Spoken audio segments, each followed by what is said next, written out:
오늘 본문에 앞서 예수님은 제자들에게 앞으로 일어날 일들에 대하여 예고하여 주셨습니다. 제자들은 자신의 모든 것을 버려두고 예수님을 따랐던 사람들이었습니다. 어떤 사람은 물질로 인해서, 또 어떤 사람들은 가족들로 인해서 예수님을 따르지 못했지만, 적어도 예수님 앞에 있는 이 12명의 제자들은 세상 사람들이 중요하게 여기는 모든 것을 포기하고 예수님을 따라 나섰던 사람들이었습니다. 왜 이 사람들은 세상의 모든 것을 포기하고 예수님을 따라 나섰습니까? 제자들은 물질이나 가족이 중요하지 않아 예수님을 따라 나섰던 것입니까? 그것은 아닐 것입니다. 마가복음 9장 33절 이하의 말씀과 또 마가복음 10장 35절 이하의 말씀을 보게 되면 예수님을 따라 나선 제자들이 무엇을 원하고 있었는지를 볼 수 있습니다. 제자들은 예수님과 동행하는 동안 여러 번 다툼을 벌였습니다. 다툼의 핵심은 바로 누가 예수님의 우편과 또 왼편의 자리를 차지할 것인가 하는 것이었습니다. 특별히 마가복음 10장 35절 이하를 보게 되면 예수님의 12제자 가운데 세베대의 아들 야고보와 요한이 주님께 요청을 하는 장면이 기록되어 있습니다. 이들은 주님께 무엇을 요청하고 있습니까? 이들은 주의 영광 중에서 우리를 하나는 주의 우편에 하나는 좌편에 앉게 해달라고 요청하였습니다. 이에 예수님은 너희는 너희가 구하는 바를 알지 못한다 라고 말씀하십니다. 문제는 두 제자가 예수님을 찾아와 이런 요청을 드렸다는 것을 안 다른 10명의 제자들이 야고보와 요한에 대하여 화를 내었다는 것입니다. 마가복음 10장 41절의 말씀입니다. 10제자가 듣고 야고보와 요한에 대하여 화를 내거늘. 여기서 사용된 이 화라고 하는 단어는 신약 성경에 몇 번 사용되지 않은 단어로서 격한 분노를 드러낼 때 사용되는 단어입니다. 10명의 제자들이 예수님께 중직을 청탁한 두 제자에 대하여 이렇게 극렬한 분노를 느꼈다는 것은 지금 예수님을 따르는 제자들이 어떠한 야심과 생각을 가지고 예수님을 따르고 있었는지를 엿볼 수 있게 합니다. 제자들은 예수님께서 이스라엘 땅에 새로운 나라를 세우시고 그 나라를 통치하실 왕이 될 것이라고 생각하였습니다. 보통의 사람들은 상상조차 할 수 없는 이적과 또 권능을 행하시는 예수님을 보면서 제자들은 이스라엘의 새로운 왕이 되실 것을 꿈꾸게 되었다는 것입니다. 그래서 그들은 예수님께서 세우실 새로운 왕국에서 가장 높은 자리를 차지하기 위해 여러 번 다툼을 벌이게 되었습니다. 그런데 제자들의 이러한 기대와는 다르게 예수님께서 그들에게 하신 말씀은 무엇입니까? 예수님은 제자들에게 새롭게 세워질 왕국과 또 그것에서 받게 될 영광에 대해 말씀하신 것이 아니라 십자가와 고난에 대해 말씀하셨습니다. 제자들은 예수님께서 왕이 되실 것을 기대하고 있었는데 예수님은 많은 고난을 받고 장로들과 대제사장들과 또 서기관들에게 버림받아 죽임을 당할 것을 말씀하신 것입니다. 그리고 심지어 누구든지 나를 따라오려거든 자기를 부인하고 자기 십자가를 지고 나를 따르라고까지 말씀하십니다. 예수님을 따라가면 큰 영광을 얻게 될 것이라고 생각했는데 도리어 예수님을 따라가면 고난을 받게 될 것이고 또 너희가 자기 십자가를 지게 될 것이라고 말씀하시니 제자들은 얼마나 큰 충격을 받았겠습니까? 오늘 사건은 예수님의 고난 예고에 혼란해하고 또 당황스러워하는 제자들에게 주시는 위로를 담고 있습니다. 예수님은 어떻게 제자들을 위로해 주십니까? 바로 부활과 천국의 소망을 주심으로 제자들을 위로하여 주십니다. 본문 2절을 보게 되면 장차 있을 고난에 대해 말씀하신 후 엿새가 지난 시점에 예수님은 제자 3명을 데리고 따로 높은 산에 올라가십니다. 예수님이 데려가신 제자들은 12명의 제자들 가운데 핵심적인 인물이라 할 수 있는 베드로와 야고보와 요한이었습니다. 예수님을 따라 산으로 올라온 제자들은 참으로 놀라운 광경을 목격하게 되었습니다. 바로 예수님께서 영광스러운 모습으로 변형되신 것입니다. 본문 3절을 보게 되면 예수님의 옷이 광채가 나며 세상에서 빨래하는 자가 그렇게 희게 할 수 없을 만큼 매우 희어졌다라고 기록하고 있습니다. 변형되신 예수님의 모습은 눈부시게 빛나는 하나님의 영광으로 가득 찬 모습이었습니다. 세상에서는 결코 볼 수 없는 순백색 옷을 입으신 모습을 예수님은 함께한 제자들에게 보여주셨습니다. 왜 예수님은 제자들에게 이와 같은 영광스러운 모습을 보여주십니까? 예수님께서 고난과 또 죽으심에 대해 이야기하였을 때 제자들은 충격과 낙심에 빠졌을 것입니다. 예수님의 고난 예고를 듣고 만류하던 베드로는 예수님으로부터 사탄이라고 하는 심한 질책까지 듣게 되었습니다. 제자들의 마음은 무겁게 가라앉을 것이고 또 걱정과 염려가 그들 가운데 임하게 되었을 것입니다. 이렇게 닥쳐올 고난에 대해 걱정과 염려로 가득 찬 제자들에게 예수님은 영광스러운 모습을 보여주십니다.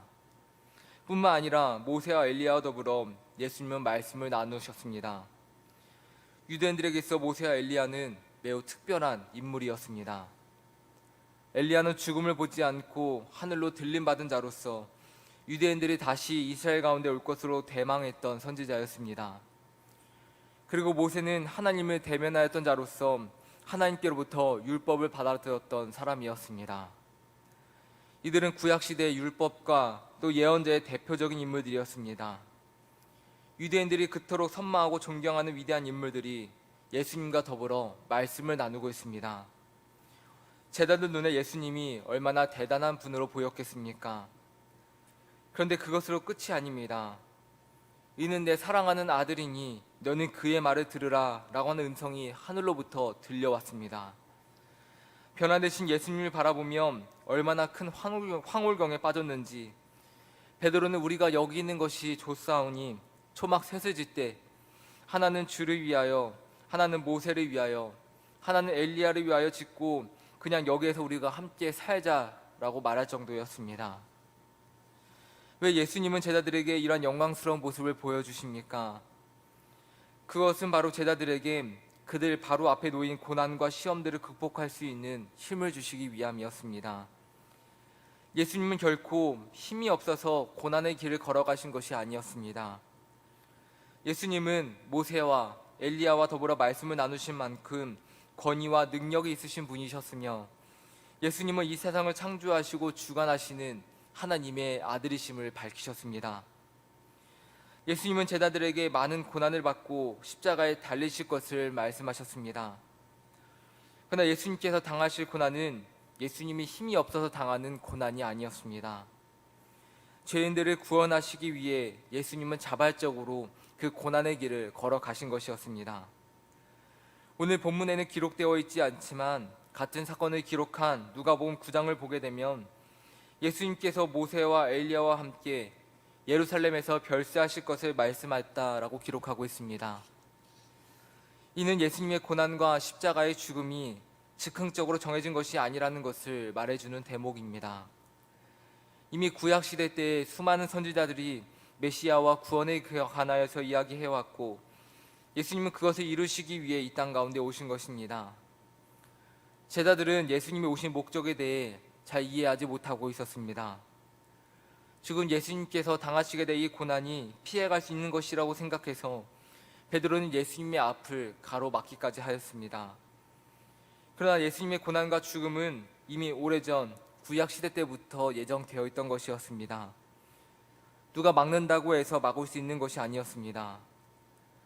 예수님의 이러한 고난과 죽음이 예정되어 있는 것이라면 제자들에게 임할 고난 또한 피해갈 수 없는 것입니다.